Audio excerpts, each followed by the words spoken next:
Welcome! Today we'll be talking about how to set the print area in Excel. Keep watching and print any part of your Excel sheet without a hitch. Hello and welcome to EasyClick Academy.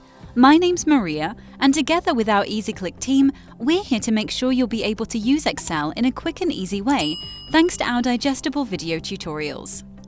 To print selected cells of an Excel spreadsheet, first you need to highlight the area. Then go to the Page Layout tab, click on Print Area, where you select the option Set Print Area.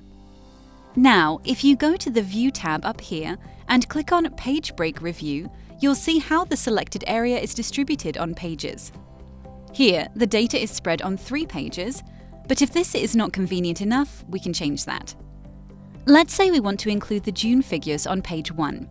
Drag and drop this blue line here to move the data for June to the first page. All dividing lines can be adjusted the same way. You can also change the page orientation. Go to the tab Page Layout and set the orientation to Portrait or Landscape, depends on which suits you better. We'll select Landscape here. If we now go to File here at the top and click on Print, we see a print preview and it looks exactly as we want it to print. But let's move on now and have a look at a couple of more useful tricks, such as how to add more cells with data to the selected print area. So let's go back by clicking on this arrow here in the top left corner, and let's switch to the normal view. But now we'll do it through this button at the bottom on the right. Before we get started with how to add cells to the print area, we need to remember that the last row of the current print area is 24. If we want to add rows, we can only do so with those which are next to the last row of the selected area, which means we can expand the current print area by adding the rows 25, 26, and so on. If the originally selected and the added data are not adjacent, Excel will create a new print area. We'll select the adjacent rows 25 to 29 to expand the print area. Now, open the Page Layout tab and click on Print Area, and here's another option, Add to Print Area. Click on it, and that's it. If we now go to File and click on Print again, it shows the expanded print area. And that's not all for today.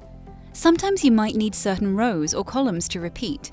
For example, the column with the names. It's included on page 1, but not on page 2, which can make data reading a little bit complicated. To solve this little problem, go back to the data table by clicking on this arrow. Go to the tab Page Layout and click on Print Titles.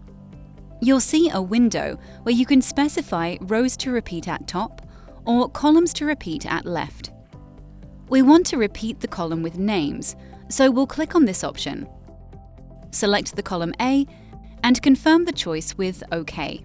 And that's all it takes. When we have a look at the print preview, we can see that the column with names shows on both pages, which makes it much easier when it comes to reading the data. Once everything's been set as needed, just hit Print to print out only that part of the data table you need. And before we wrap it up for today, there's something to bear in mind when setting the print area. If you save the workbook now, the print area you've set will be saved too. So you can print out the same area anytime you open the document. To clear the print area, go to the Page Layout tab, click on Print Area, and select Clear Print Area. Now you can print out the whole sheet.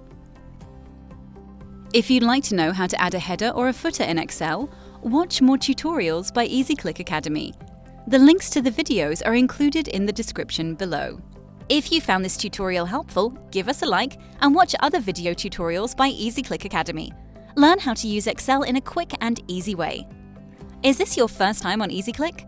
We'll be more than happy to welcome you in our online community. Hit that subscribe button and join the EasyClickers. Thanks for watching, and I'll see you in the next video.